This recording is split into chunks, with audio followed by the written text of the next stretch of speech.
Hello, everyone, and welcome to Job Searching with the Criminal Record. My name is Andrea Atkins, and I'm a board director with NewLife-Second Chance Outreach, Incorporated. Thank you for joining us today. Today's workshop is being presented as a project of our Georgia State interns. We are confident that they will give you great tips on how to create and/or perfect your resume, including how to explain employment gaps, how to explain non-paid experience, how to search for jobs online, and how to market yourself through social media. Although questions will be taken at the end of the presentation, please feel free to put them in real time in the chat. They will be answered during the Q&A in the order that they were received. Also, please be sure to keep your device on mute when you are not speaking, and if you have your camera on, be mindful of your background activity, please. Again, thank you for joining us. We will now hear from the organization's founder, the inestimable Walisha Wilson. Thank you, Andrea. Thank you, everybody, so much for joining and attending our event. Most of you know me from different areas. Although I work at Southern Center for Human Rights during the day, I started this nonprofit, NewLife-Second Chance Outreach, when I got released from prison in 2011. And from that, we all volunteer. We are an all volunteer-led organization where we volunteer our time to find resources and locate resources and partner with employers, housing providers, legal experts on any type of events that would benefit individuals who are impacted by the justice system. So we thank you so very much for attending this event, and we really, really appreciate you joining us. And like Andrea said, we're confident that you are going to get some great information out of this. This event is presented by our interns. Deja Turner attends, all of three of them do attend Georgia State University. Kendra's goal is to become an attorney. Malik's goal is to become all three of them want to be attorneys, but one particularly wants to become a youth advocate. And so we have Malik Collier, we have Deja Turner, and we have Kendra Murphy. Again, they are all students in the Criminal Justice Division at Georgia State University, and they have been interning with us for the past 9 weeks. So from this point, we will go on to the first individual who will be doing the presentation, and we will let you take it from there. And again, like Andrea said, please be mindful to keep your phone on mute when you're not speaking. Also, if you're doing things in the background that you don't want people to see or they don't need to see, please make sure you turn your video off. Thank you all so much for joining.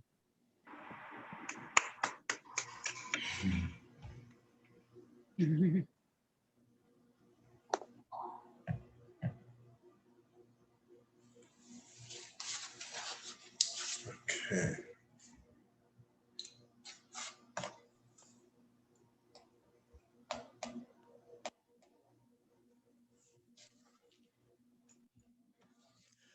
Hi guys, my name is Malik Collier, and before we start, I did want to do a little icebreaker with you guys. So if y'all don't mind, you can either yell out or write in the chat your name, your age, if you're comfortable with it, your favorite color, or what organization that you're attending for today. So I'll go first. Malik, like Ms. Walisha you said. went out for Yes. like maybe 30 seconds. So okay. Can you hear me? We hear you.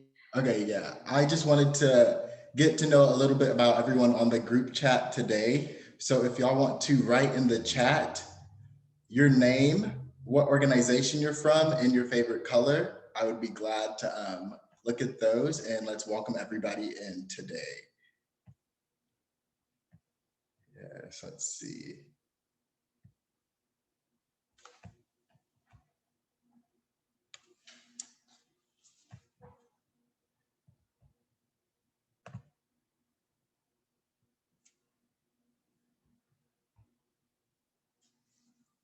Favorite color is blue. My favorite color is green. and I am an intern here for New Life, graduating this summer in a few weeks actually, so that's really exciting for me. Let's see. Hi, Andrea. Blood red. Those are very specific colors.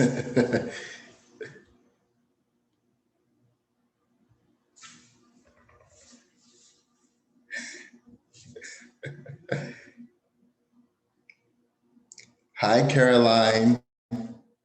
Thank you for joining. Joseph, thank you for joining.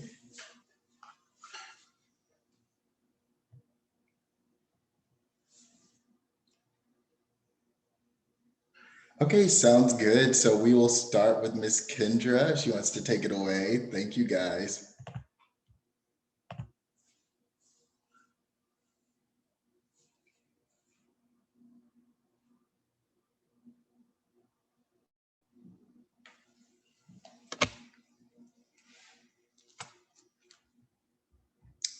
Let's see.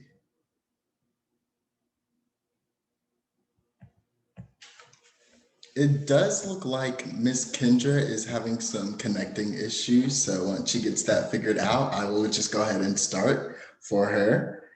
So resume 101, what is a resume? It is a summary of your work experience, basically. So everything that you have done in your life that will get you ready for any type of experience looking for a job. Typically, it showcases jobs you've held or currently hold and the responsibilities that you take on while in those jobs. It will list all your qualifications that you'll need in order to obtain a job and see if an employer thinks that you meet certain qualifications for their job. There are three main types of jobs that seekers use today, each with its own strengths and uses. The first one is chronological, then functional, and then combination. Okay.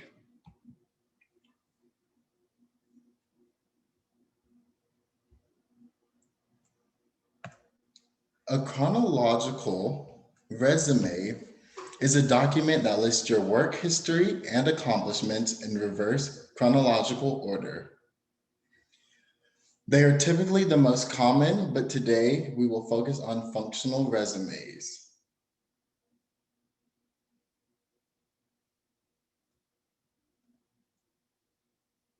A functional resume focuses on your skills and abilities rather than your work history. Functional resumes highlight your experiences and work better for the individuals with employment gaps. Okay, and then the combination resume, also known as the hybrid resume, combines aspects of the chronological resume and the functional resume. Okay, and this will be our section for the functional resume. Okay. Malik, I can take over if you want. Okay, sounds good. Yeah. Okay, hi everyone. So this slide is basically presenting the functional resume step by step. So the first thing you want to do is choose the right resume format, and then add your contact information and personal details.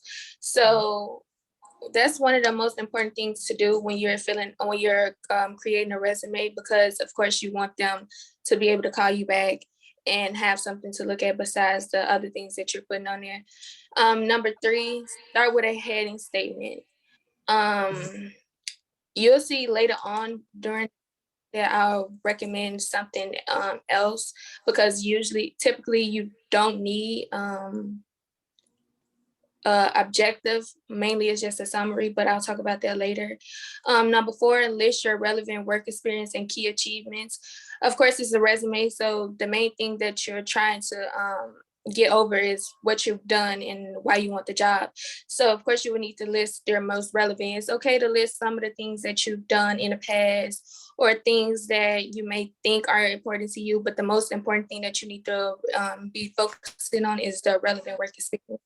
And typically when you're doing a resume, like I stated, you want to write about your most recent ones. So make sure like when you're writing a resume that your recent is always at the top and the least relevant or the one that you did like a couple years ago at the bottom. 5, list your education correctly. That's, I feel like it's self-explanatory. 6, put relevant skills that fit the job. So basically, if you're looking for a job and you see that some of the you're looking for is for you to be hardworking or a team member, you want to make sure some of your skills fit theirs. 7, include additional important resume sections. So if you volunteered before, if you had any certificates or any boards, make sure you note that. Proofread and save your email the right way. So proofread is really important. You want to make sure when you send someone a resume for a job or whatever it is you send for, you have no errors in it. That way everything is good. And you also want to save and email your resume because you don't want to have to keep starting over a resume. I've done it before and it's not fun. So make sure you save your and email it the right way. Yes, and to piggyback off your proofreading statement, it is very important. So even if you have to send it to someone else so they can also overlook it and make a little change to it here and there, make sure that it is picture perfect, letter perfect.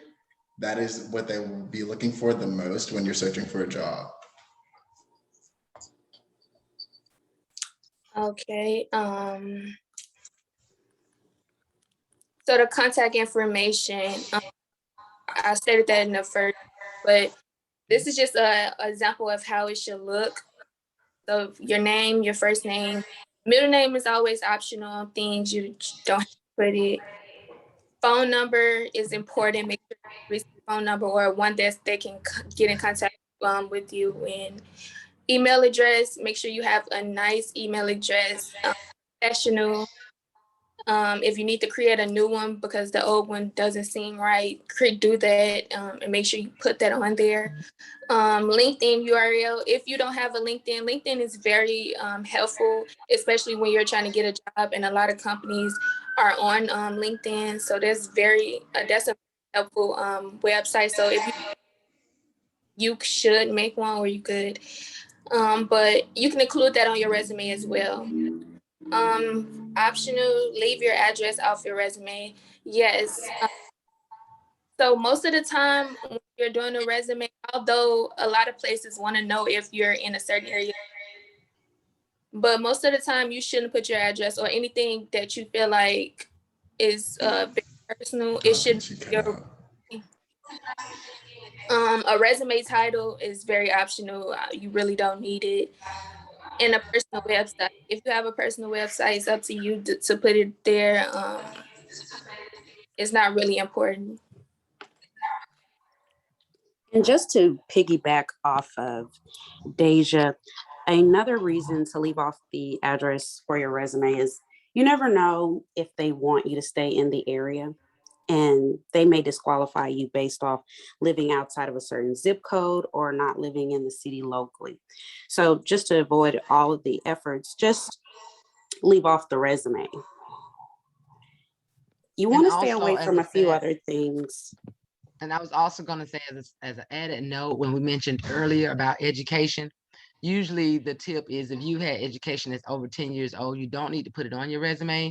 For example, if you've already graduated high school, but now you've got a bachelor's or you've got a master's, there's no need to be putting your bachelor's or your high school down. But if you put your bachelor's and master's, that's fine. But once you've already completed a certain stage, you don't need to put the other one down if it's at least 10 years or older. If you do have a bachelor's or a master's degree, you definitely want to highlight that experience. However, if you have received your bachelor's, then there's no need to put your high school information.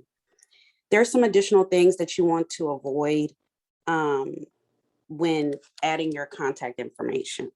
So it's not a It's not a Instagram, they don't need to know your date of birth. They're not going to send you any birthday text messages. You don't want to have a secondary email or a secondary phone number. I know sometimes you may feel like, well, I'm not sure, or my phone may get cut off. So if they can't reach me here, then they can reach me at this contact information. That brings about confusion for employers. And just to eliminate the confusion, just add one phone number and avoid a headshot. I know you guys look great. And of course they want you to look good too, but the headshot is not required for submitting a resume. Now we'll talk about the resume objective. When you're doing your resume objective, this is a screenshot. This is a quick snapshot of your profile. So it's basically a combination of your work experience and your skills all in one brief summary. And you can keep this down to 4 lines. I've added some notes here just so that you can take notes. So all of the additional information on the slide is just so that you'll know the importance of having an objective on your resume. Now, if you can see the image I have there of how your professional objective or summary should look, I have experience and proactive customer service representative. So you want to make sure that you're using keywords that will jump out to the employer, that lets them know I'm the person for this job. I am fit to do this requirement. So what I have here is I have experience, proactive. I have a proven track record of boosting month-to-month sales. And then I'm able to predict, evaluate, and meet specific needs of customers while maintaining an efficient work schedule. So that says a lot there. That says that I can not only do my duties, but I'm also very good at maintaining my tasks and providing assistance to customers to meet their needs. Also, I've added in here that I was awarded Employee of the Month. If you've received an award for anything, and it could be anything that you may not feel is important, but any award is important. I know when I worked at Bank of America, I received an efficiency expert. And I didn't think that that was a big deal to add on there, but it is. So if you're on time, if your boss has ever given you any type of highlights or awards, definitely include that in your objective. But for the most part, your objective is just a statement of who you are and what skills you can bring to the employer. And then since we're focusing on a functional resume, we're going to go right into the skills. So we're using the functional resume today due to the fact that we're doing a job search with a criminal background. And typically those individuals that have been incarcerated, they do have employment gaps. So we do want to focus on highlighting the functional resume for you all. So some skills here.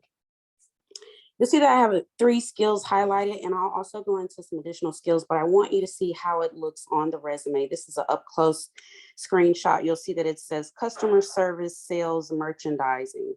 So this is just an overview of highlighting your skills, but also going in depth under that. So if your skill is customer service, you'll add under that your job skills. So you received a 95% on customer service feedback surveys. And with sales, you exceeded your sales goals.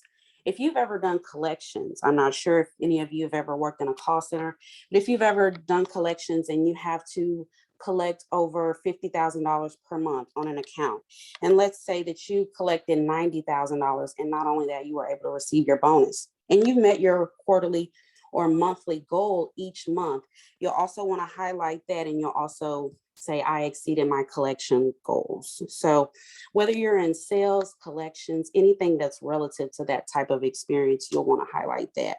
And then we have merchandising. So those are just some skills there that highlights your experience when you're working with a functional resume. Now you want, if you don't know what to put on a resume, and I've probably done a little overkill, but I really want you guys to have a lot of wealth of information. That's why this information is on the screen, so that you can take notes on what skills you can add and how maybe you should word these things. So for communication skills, let's say you're a waitress at Longhorn, and typically, a lot of waitresses may get orders wrong. They may say, oh, I thought you had mustard instead of ketchup.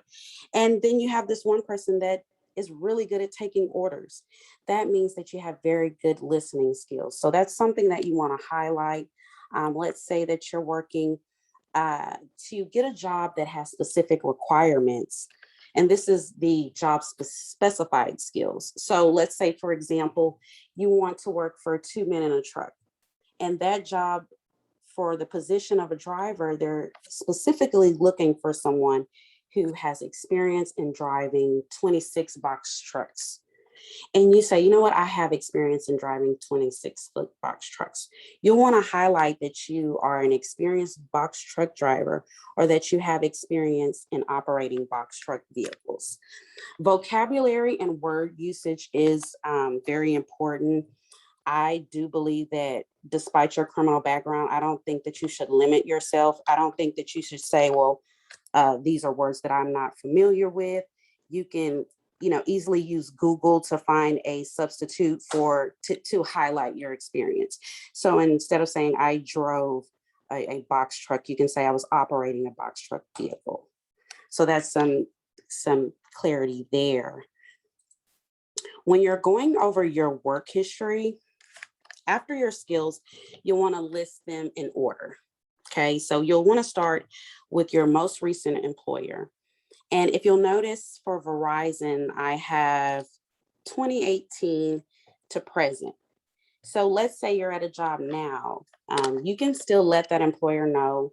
It's not as though they're not going to hire you. So if you're still at a company, you can just put the time you started up until present. But for any other job, you'll just put the years that you were there. Now, also include the name of the company and the city. You don't have to put the address. And then you'll also want to put your title to make sure that they're aware of what your exact responsibility was at that employer. Now, for your work history, you don't have to list a lot of jobs. I like to just highlight 10 years of experience. So just go back 10 years. If there are gaps in your employment, there are so many different responses that you can provide. I know that a key thing to do would be able to say that during that time I had volunteer service. You can say that upon your release, while you were looking for jobs, that you participated in volunteer service, whether that's cleaning up the community, assisting other nonprofits with outreach to felons or people with felon-friendly backgrounds. You can substitute that work gap by providing additional information. And even if you were incarcerated during that time, you can still cover up your gaps. Not necessarily lying and saying, I wasn't incarcerated, I was actually doing volunteer service. I wouldn't do that, but I would definitely highlight other things outside of that could contribute to your employment gap. After your work history, you'll go into your education. And education is very brief. It's very brief. It's a very brief screenshot here. And I've highlighted Douglas High School, the city, and then, of course, as Ms. Wilson stated, if you have your bachelor's or master's degree, then you don't have to add the high school education. But even if you're, and as she stated, if it's past 10 years, then you won't have to include it. I like to still include that information just because I want them to see it. It's already there. It's not something that they have to ask about. If you're in front of them, if it's not there, they may say, okay, what high school did you attend? Without them even having to ask, you already have that information available.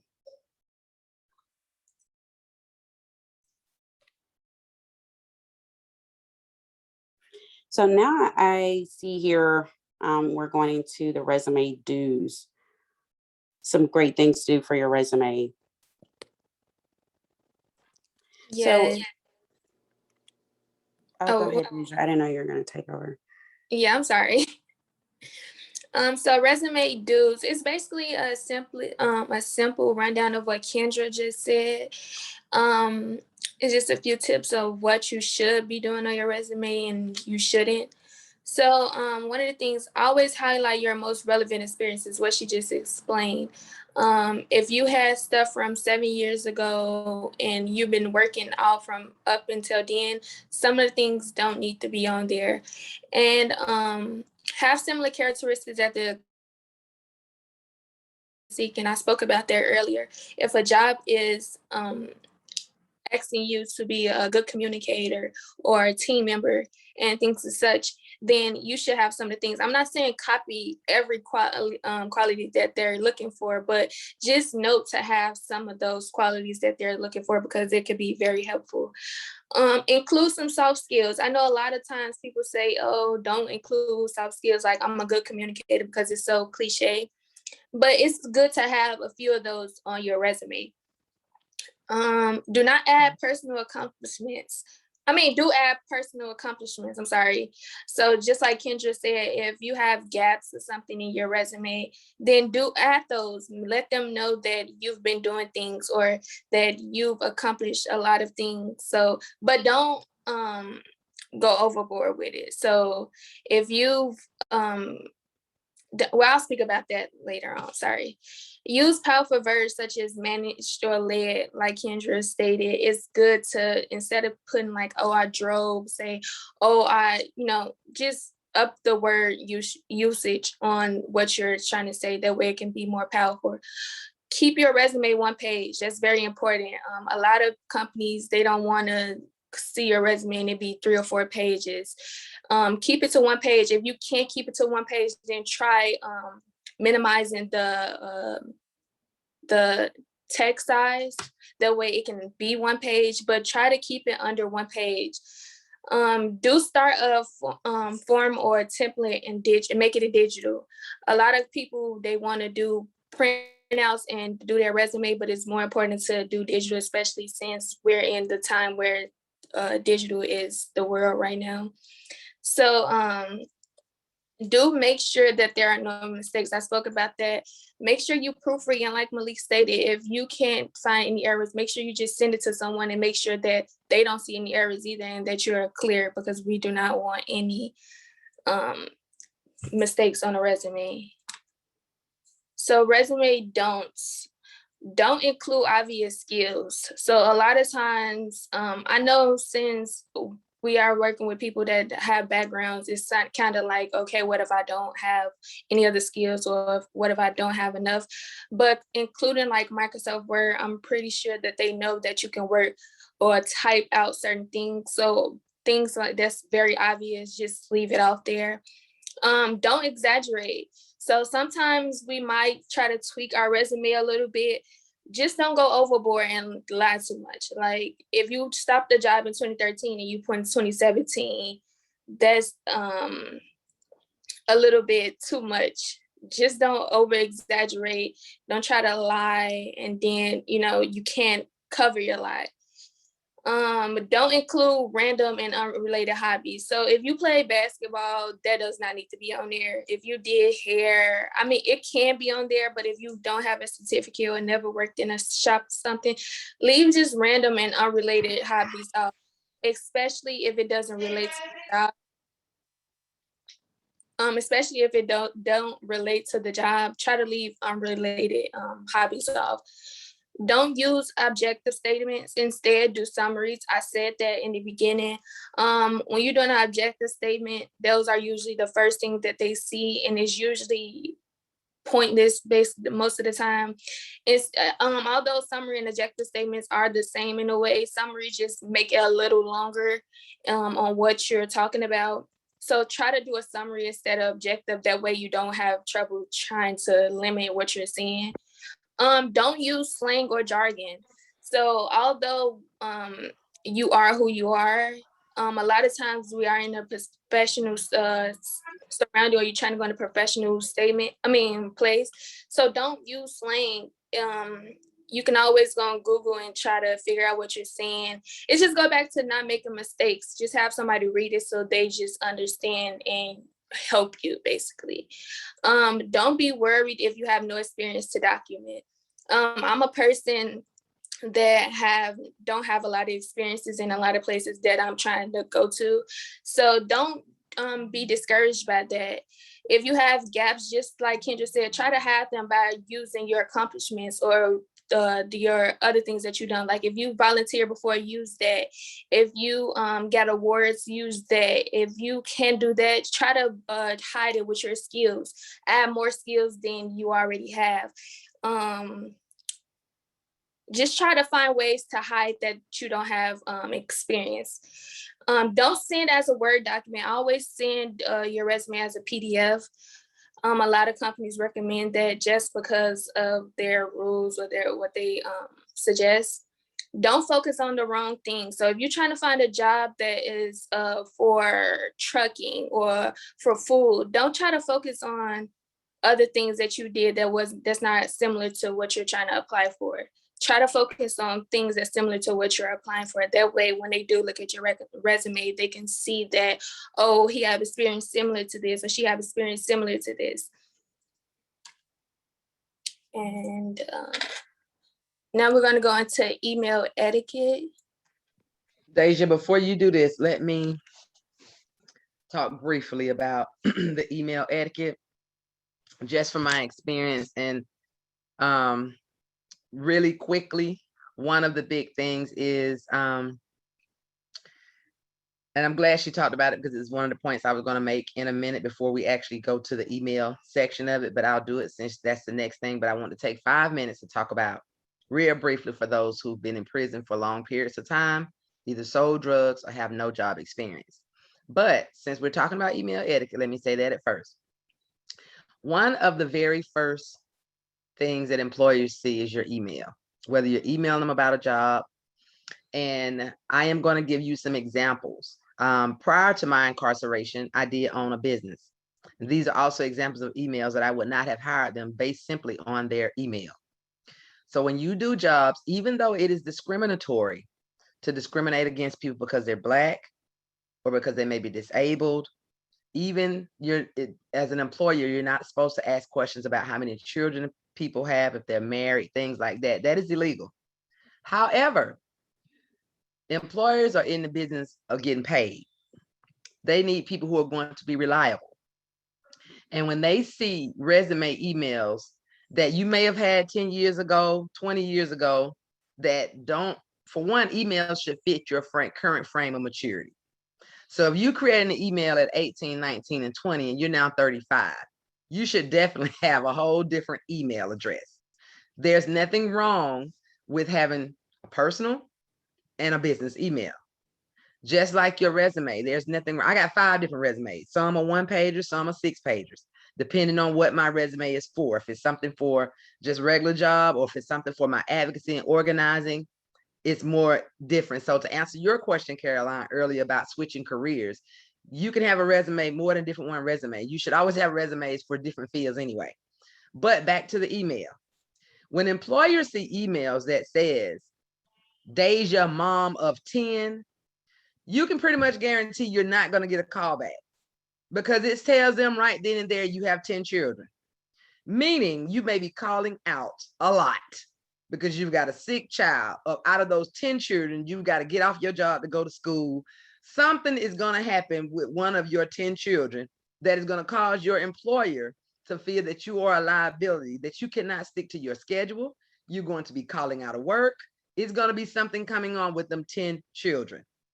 So please be mindful of the things. They may be cute emails, but you have to be mindful of when people are seeing your emails.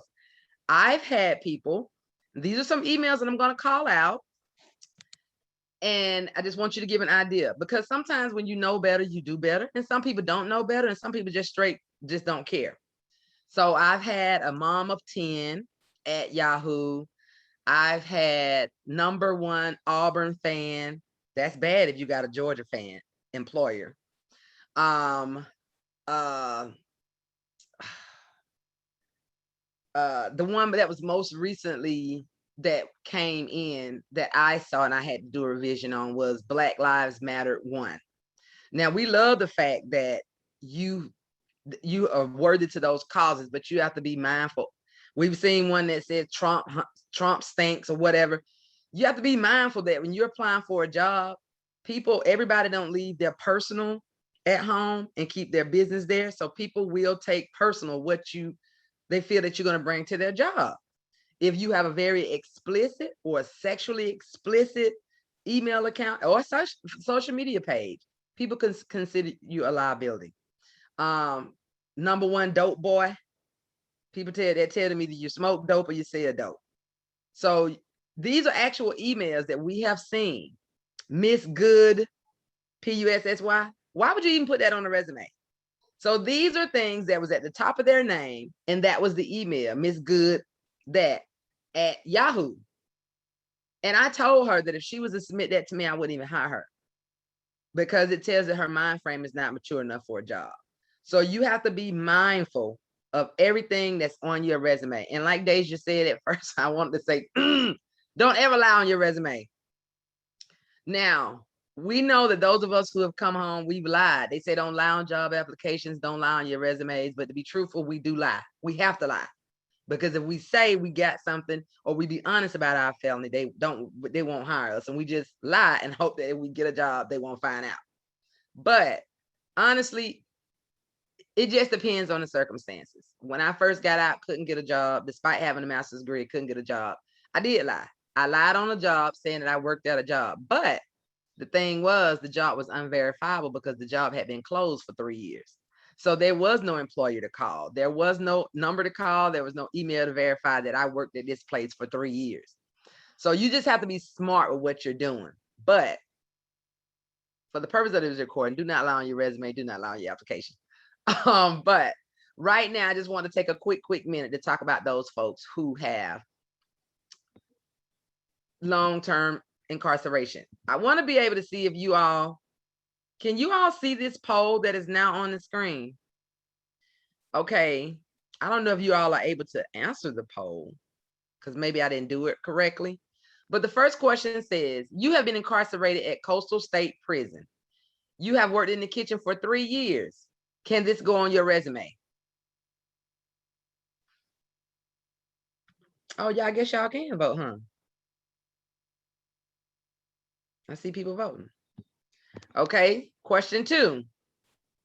You sold drugs for 20 years. What would you put on a resume as your job title? Drug dealer, street pharmacist, or self-employed salesman?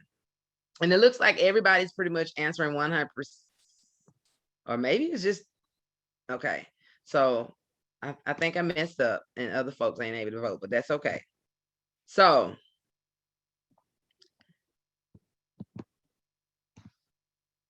if you are at prison, we get folks all the time who've been locked up, me included, that get resumes.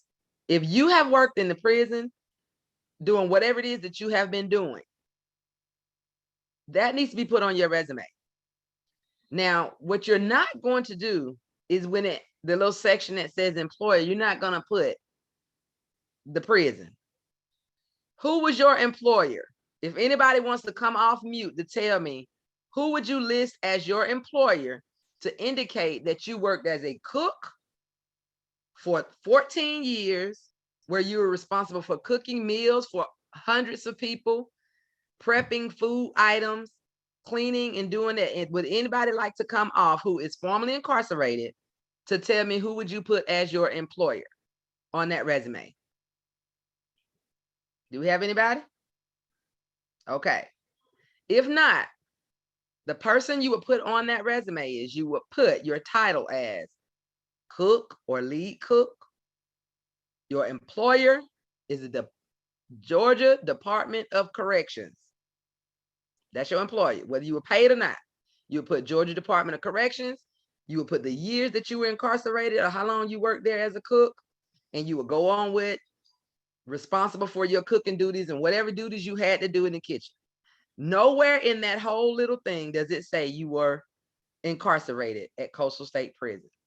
It simply says that you work for the Department of Corrections. And that's not a lie. You did. You gave them 14 free years of labor at the Department of Corrections. So that is what you would put. Secondly, if you were a street pharmacist for 10 years or however long you did it, you would put your title as self-employed salesman. You would put salesman. You would put the employer as self-employed. you put the years that you did it. Now, as far as we get a lot of folks who have gone other places to get their resumes done, and they're told, well, you sold drugs, we can't help you get a resume. That is a lie. You are a drug dealer. You have all kinds of skills and talents. When you are a drug user, you have all kinds of skills and talents. So if you sold drugs, we have done resume workshops. We do one every year. It's called What About Pookie? It is specifically for people who have sold drugs. We can get you a one-page resume. We have another resume workshop for people who did drugs. We have a resume for you too. Because even people who do drugs, they run drugs, they do other things and tasks, you can get a resume. That's a whole different topic. So you would put on there, you sold a product, you kept up with your inventory, because you knew when a bag was short, right? You've done quality control because your customers let you know when you had crap stuff that you sold. And you had staff. If you sold crack, you probably had crackheads who was renting your stuff for you, making sure you bring your money back. So all of those things you have experience with. You have experience with managing staff or volunteers. You have experience with quality control. You have experience with inventory, and you have experience at marketing a product. Everybody who has come to us to help them with their resume who has sold drugs, you know where we always get them placed at? We get them jobs placed at car lots and cell phone companies. Because another big talent that you have when you sell drugs is upselling. Person come with you trying to buy $20, you know how to upsell to make sure eventually get them to sell more than what they came to buy. Those are skills that people need when you're selling cars and when you're selling sales and you're on sales and things like that. So don't ever let anybody tell you that whatever it is that you did wrong or whatever it is that you did was illegal is not something that can be placed on a resume and not can be considered valuable skills. It just has to be worded correctly, and you just have to have the focus correctly when you're doing it. Same thing for people who've never had a job, but you might have worked with your Uncle Joe, helping him paint houses and things like that. That can be placed on your resume. You were a painter. You did this for so long. Your employer was Joe Johnson. You make sure you call Uncle Joe up and say, hey, I've been putting resumes in for places. I put you on as an employer, even though you didn't pay me anything because I was living in your house for free. But I just want to let you know that if anybody called, if you could please verify verify that I work for you as a painter. And that's all you simply have to do. If you have any other questions about this, we can make sure we answer those at the end of the presentation. But now they're going to go ahead and go with email etiquette. And thank you all for giving me that little opportunity to put them little nuggets in.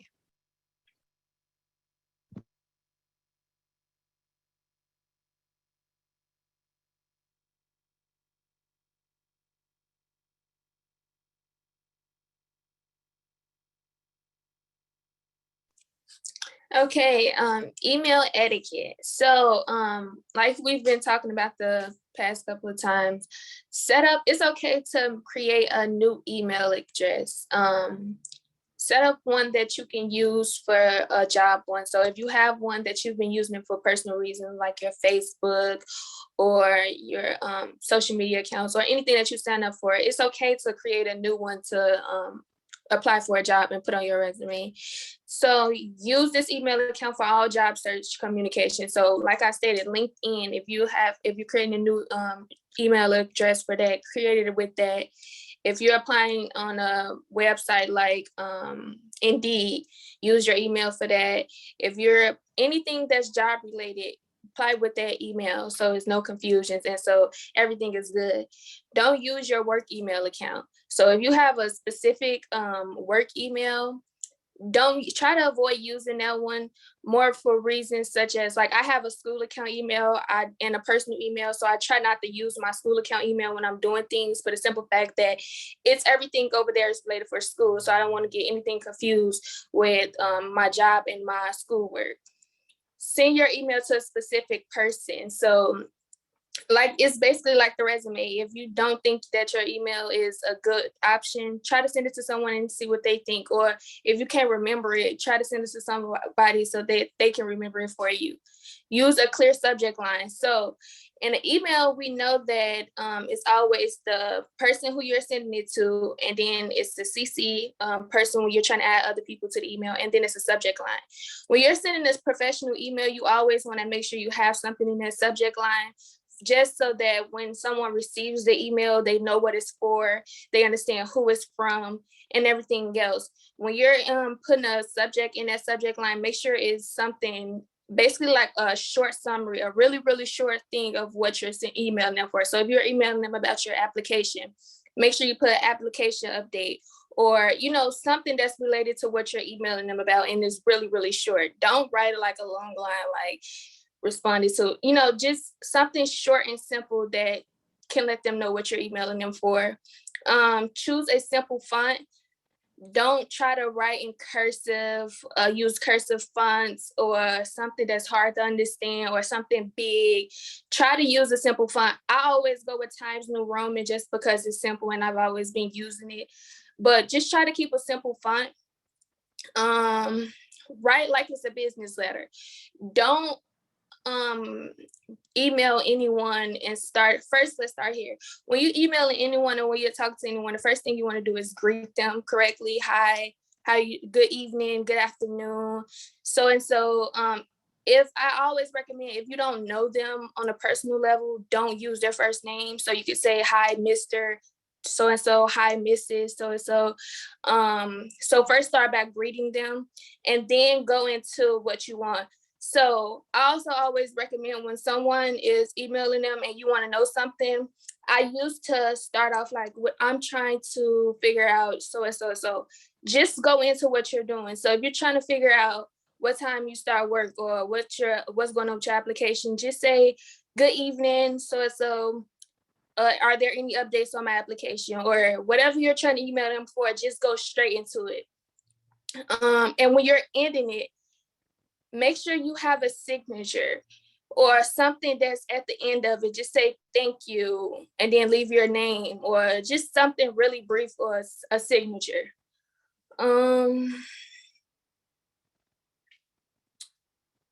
Okay, so here's an example of the signatures.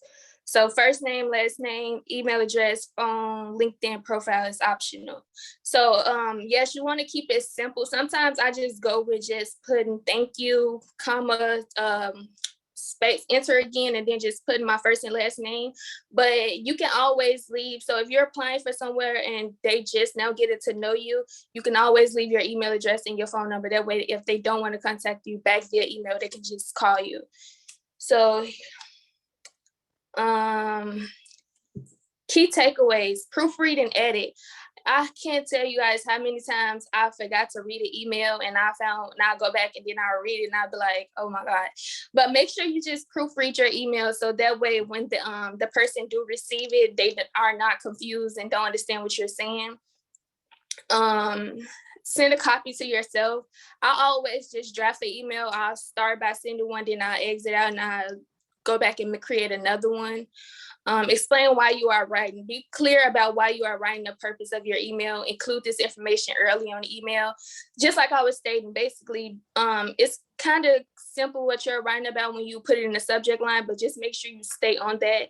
And I also recommend, if you are writing about a couple things, try to keep some of the things brief, like what you're writing about brief.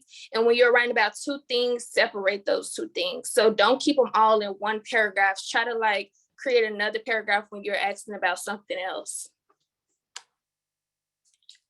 Now we're going into social media etiquette. So when a lot of the times, I don't know about all the time, a lot of the times jobs do look at social media. So it's kind of good to keep a clean social media account. Abstain from posting and tweeting certain information. That's just it could be anything personal to you, anything like your address, anything that can be controversial, anything that can take away from your opportunity. Try to avoid posting about that. Curb any tendency to overshare. So if you're a mean person, I'm a mean person. So anytime I see a meme on Instagram or something, I like to share it, but try to keep it to a minimum. Don't have it where if someone go on your page, all they see is these funny memes that you're just posting. Try to keep it to a minimum. Adhere to offline rules of etiquette. Limit your posts to items of real importance. So if you're just constantly asking what you're doing on Facebook or what's the moves or anything, try to limit that. Or if you do, I always just say, just try to be careful with what you put on social media, just for the simple fact, some people jobs might look at your social media accounts. Carefully choose your network and recipients. Abstain from posting personal information. Okay, so now I'm going to go into job search strategies. It's just a few tips that I just recommend when you're looking for a job, especially since people with backgrounds. Just a few tips that I recommend to anyone. First thing you want to do is figure out what you want to do first. A lot of times when we're looking for a job, I know some people, they just like, I don't care what I find. I just want a job right now. I don't care what I do. But I just still recommend to always find out what you want to do first. So whether it is you want to work in a retail or you want to work in a restaurant, just understand what you want to do. That way it can be way more easier when you're looking for a job. Research what companies are hiring people with backgrounds. That is very important because a lot of companies, as we know, are very discriminative. So when they're searching for people to hire, they have these strict rules on people with backgrounds, how long it's been since you have one. So just basically know the company that you're applying to. Always research and see if they are hiring people with backgrounds. Once you do find a job, apply and look for a contact number. I feel like it's very important to have the contact information of a job that you're applying to, especially the manager or hiring manager, just so you can follow up.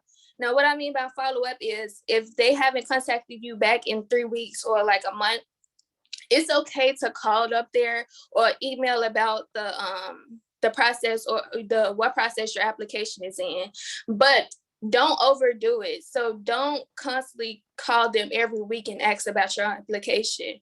Just try to keep it a month. If they haven't replied back to you in a month, then go and try again, but don't constantly do it every week. Apply to more than one job and position. I always say don't limit yourself. If you know you can do something, go for it. Even if it's different positions at the same job, always apply to different position because they might not have hired you in one position, but they might do it in another one, in a job. I mean, it's quite clear that you should apply to more than one job. Don't try to just, I want this job, so I'm only going to apply to this one. Apply to a lot of different jobs. Network regularly. I think one of the most important things to do is to network. I feel like even with people without backgrounds, that's how a lot of us come off of jobs or opportunities is through networking.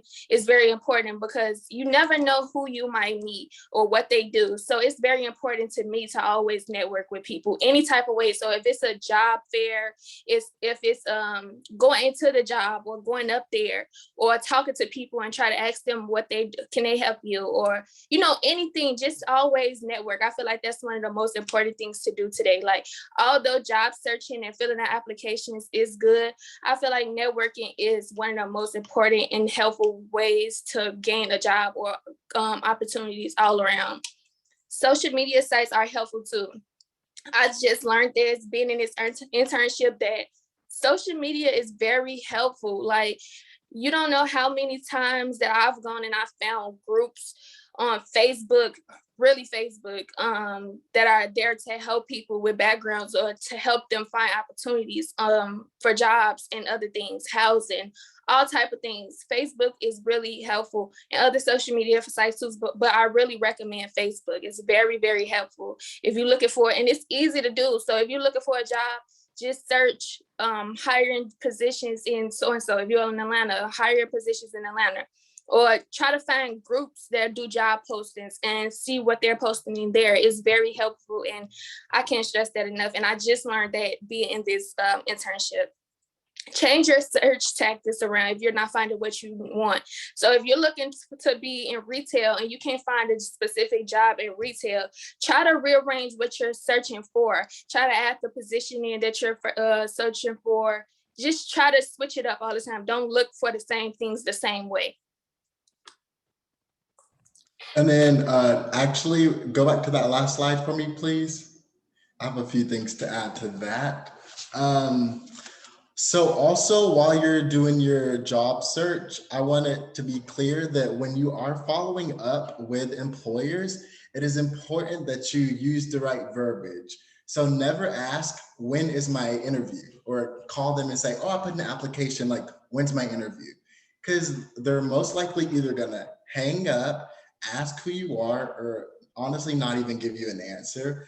As somebody that is a hiring manager at a Bath and Body Works, we do have a lot of people come in and ask us, so when's my interview? I submitted an application, and we're looking like, well, that's not how you go about following up. So it's important that you're curious, but not demanding. Like, don't go into the job thinking that they're going to give you the job because you asked for it. So be curious and be mindful of how you follow up. That is very important.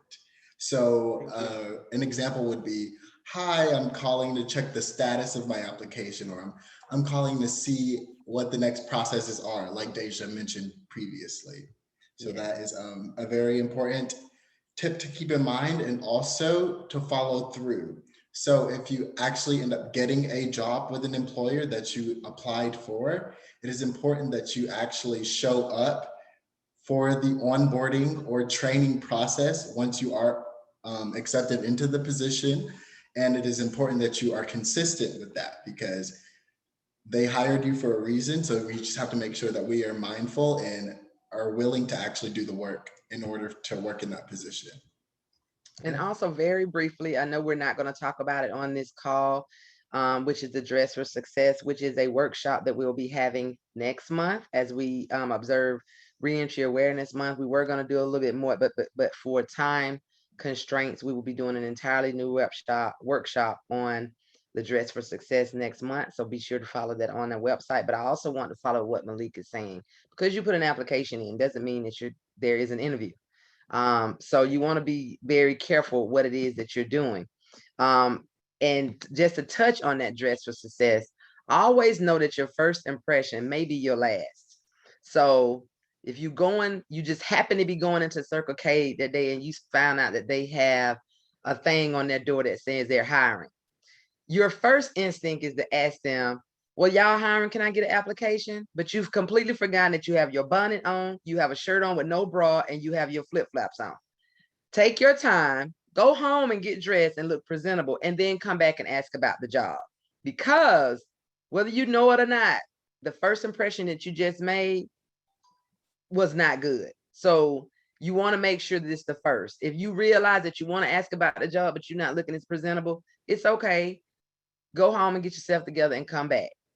And also, it's the same thing when you take applications back. You want to make sure if you're taking physical applications back in person that you are looking presentable, because guess what? They may say, you got time for an interview? And apparently you don't, because you're walking around with no bra on and house shoes and a furry bonnet on your head and got 4 or 5 children with you. So you have to consider looking for a job a business. You have to be presentable at all times. You never know who you're going to see. You never know, you may be out actually at Burger King eating you something to eat, and somebody may be talking about a job that's sitting next to you about they can't find a qualified office manager for anything. And then here you go asking about a job, but your face ain't together. You're just not right. So you want to make sure you are together all the time when you are looking for a job. And it's the same thing on social media. People can get hired from social media. People can get fired from social media. So you have to be careful. For folks in Columbus who used to work with people in Columbus, there's this club, they call them Tickle Me Tuesday. And, that's the big night that everybody go for the strip shows. Well, you have to be mindful that Facebook has settings for a reason.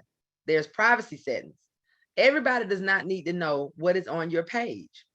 You also do not need to respond, and you definitely don't need to share every post that you engage with, because so-and-so shared something of this hot lady that's doing something. Doesn't mean you need to turn around and share it on your page. Now, if you're not looking for a job, share whatever you want to share on your page. But once you have changed your mindset that you are trying to look for a job, you need to start screening what is on your page. If your settings are set for people can tag you whatever they want, you need to go in there and change your settings so people are not tagging you in all kind of stuff that's unrelated to showing who the person you are today. Because whether you know it or not, when you go to these Facebook pages and an employer says, I need a construction worker today or whatever, and you know what you do when you go in there and you tap and you say, which is, I hate it when you say, how much they paying? Which people ask me all the time, and I turn around and be like, I thought you ain't had no job. What do you care? You need, you know what I'm saying? That's not something that you should be asking what you paying. The first thing an employer does is they tap your name and they look at your Facebook page before they even respond to you. And when they see that your cover page has you and 5 of your homeboys throwing your gang signs, and sometimes people don't, they may not even be gang signs. They're just crazy hand gestures. Or you standing there, you got weed on your page. Weed is not even legal in Georgia. Just like the police uses your Facebook page to lock people up, employers can use your Facebook page. And people, I get it all the time and say, well, Ms. Wilson, I don't even smoke. So if you don't smoke, why are you sharing it on your page? If you're not racist, why are you sharing racist stuff on your page? If you're not sexist, why are you objectifying women on your page? Employers want people who are not liabilities. And when we have criminal records, they consider that already a liability. I don't think it's a liability. Personally, I feel like your felony or whatever your history is just experience for you to be more experienced at what you're going to be doing. But we're talking about social stigmas. You already have counts against you because you have a felony. You have a lot of counts against you if they're repeated felonies in the same thing. But it definitely does not help you looking for a job when you're joking about, for instance, you're looking for a job with a moving company.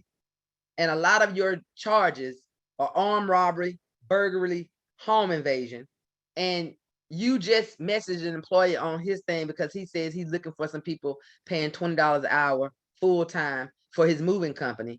And he done looked on your page and somebody done shared something about, somebody robbed somebody's house and end up getting caught, and you went and shared it on your page and said, well, if you stole the refrigerator, you should have stole the dryer. It's stuff like that people, employers look at on their page, and they're going to put 2 and 2 and say, wait a minute, now this person is joking about it.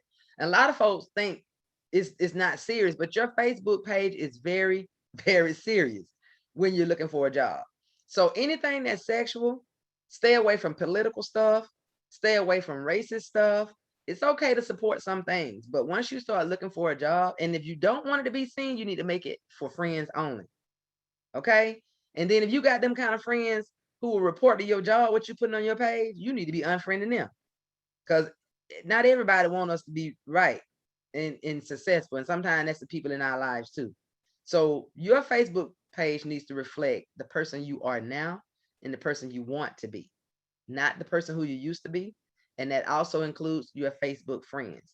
You would believe it or not, a lot of times employers, and I do it, I own a business now, and at some point I'm gonna start looking in the next couple of months of trying to hire somebody.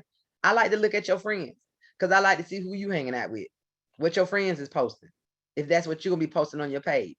And people say, well, what I do off the job is nobody's business. Yes, it is. It's your employer's business. They want to know if you get high off your job. They want to know if you go to Tickle Me Tuesday or to the strip club every Tuesday, because then that would explain why you always calling out on Wednesday. So be careful what you're putting on Facebook and know what you're doing. If you know you're looking for a job and your name used to be Homeboy Sean or, Juicy Jesse, whatever your name is, you need to go and change your name to your first and your last name. Be professional about your name. Your cover photo is always public. You cannot hide your cover photo. So it needs to be something professional or something that's neutral. And your profile pictures needs to be something that's nice. Don't need to have your fishnet shirt on with your see-through shirt when your pretty pink bra under there. It needs to be something nice.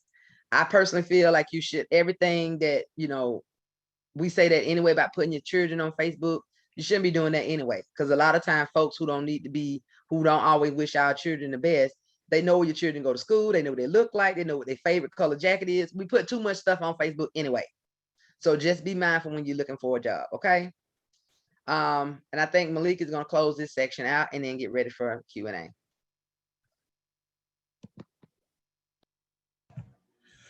So yeah, that is our presentation for today. I know Walisha put some links in the chat, some really helpful links that are like Facebook groups and like different things like that to also help you guys in search of employment.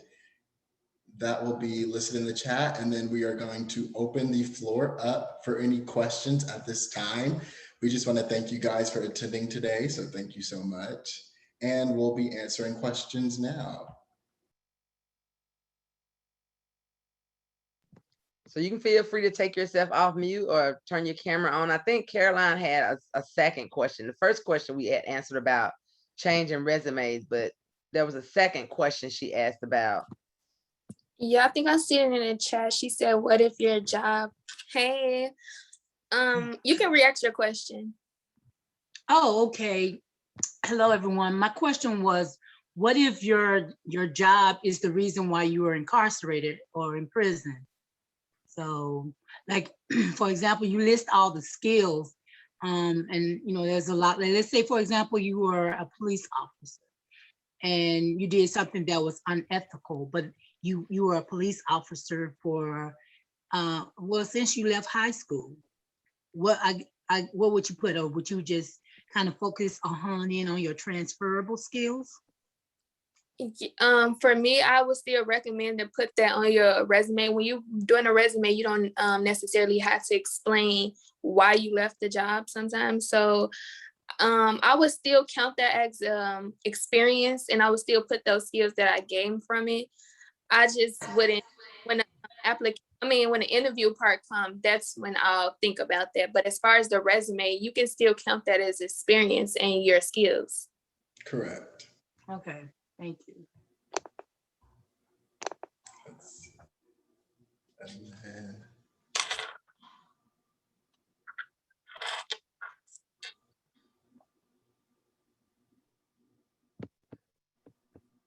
Are there any other questions?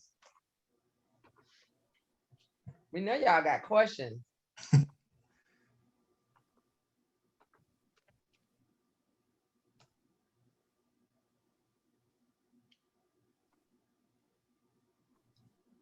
Okay, so for those who don't have any questions, we wanted to let you all know, thank you for joining us. Next month is Reentry Awareness Month throughout the state of Georgia. We requested that through the governor and it did get approved. And so right now we have a few events, but we're still going to be adding events. July 7th, which is next week, the interns they'll be leaving us. July 9th is their last day as our interns. And so on the 7th of next week, we will be doing a public screening of 13th, where we'll be talking about mass incarceration and how the prison system is the new plantation. And we're going to be watching the movie 13th, and we will be having discussion on that as how mass incarceration and racial criminalization. We will be having a Dress for Success workshop. Those flyers and information hasn't gone up yet.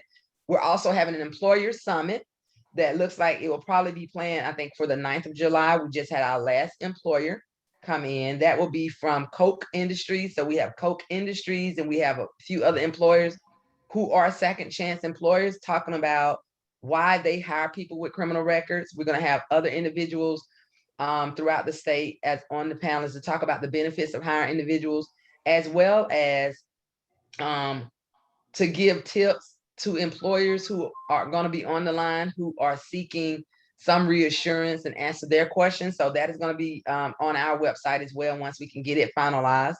We'll be having a housing summit. We're hoping to have a reentry and faith summit where we talk about the intersection of the faith communities and what their role is with helping people who are returning home from prison. And the last week, we're thinking about doing something fun, whether it'll be a dinner or something that we can do where we can actually socialize with each other. But we're going to be having a lot of events. But right now, there are a few events on the website. I will be dropping that from my other computer. I just dropped that link in the chat. All of this information that's being dropped in the chat will be sent to all attendees. So if you could drop your email in the chat, just to make sure we remember it. Drop your email in the chat and we'll make sure we send the slideshow if the interns that are approving that, as well as everything that's being dropped in the chat, to your email once this is over. And also, for those of you who are formerly incarcerated on the line, we send out resources throughout the week, whether it's employers calling us saying they want us to share our positions, their background friendly positions with our clients. Some of you who are on this line are already on that list. If you've already completed that application, you don't have to worry about it. But if you are a client, you can go to the link I just put in the link, and you would tap the first application that says clients, and you would complete it. If you are seeking to get assistance for your clients or a loved one who is directly impacted, you would complete the second application. And then you would date it the day of you did the application at the bottom. We are a all volunteer ran organization, and we depend solely on donations to assist. And one of the biggest things that we're going to actually have a fundraiser going up next month, where we want to assist individuals with getting their birth certificates and getting their IDs and helping people throughout the state of Georgia with bus passes.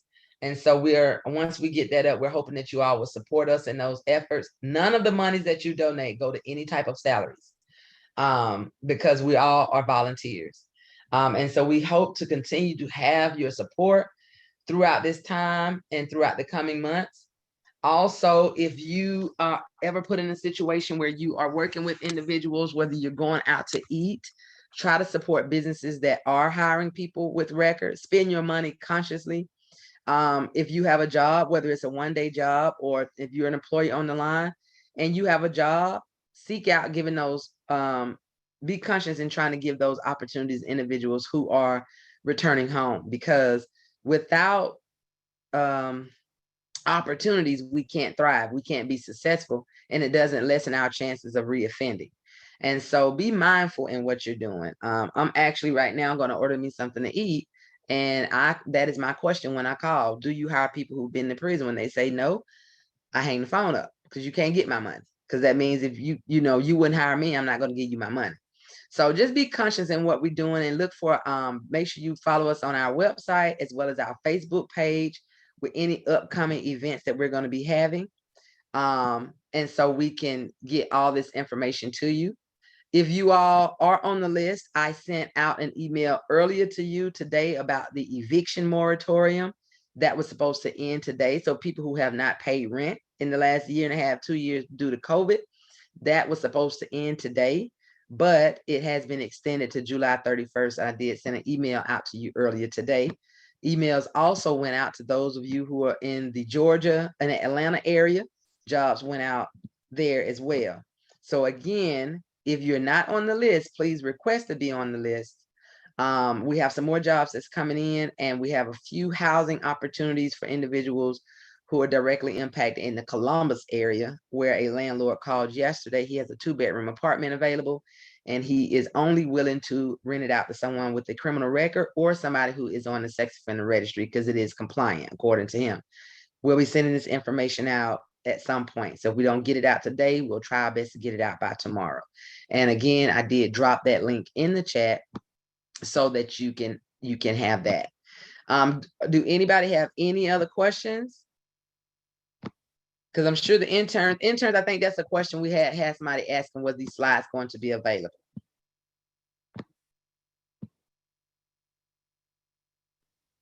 Yes, they are. Okay. So yes, Joseph, we'll make sure that we will send this to you in the follow-up email. And it will be coming from the Second Chance Resources email. Did anybody want to say anything before we end it?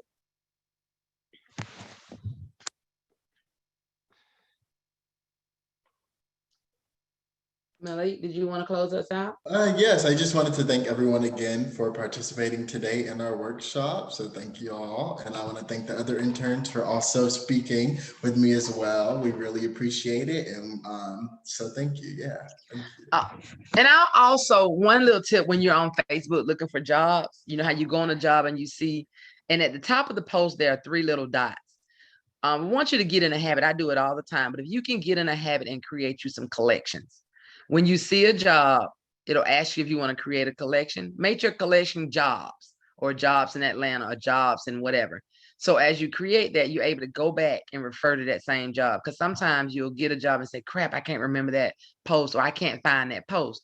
You would just hit those 3 dots and hit save as, and it'll at the bottom, it'll say add to a collection or create a collection. You just want to put the word jobs. That way, at your leisure and your convenience, you're able to go back and refer to that job.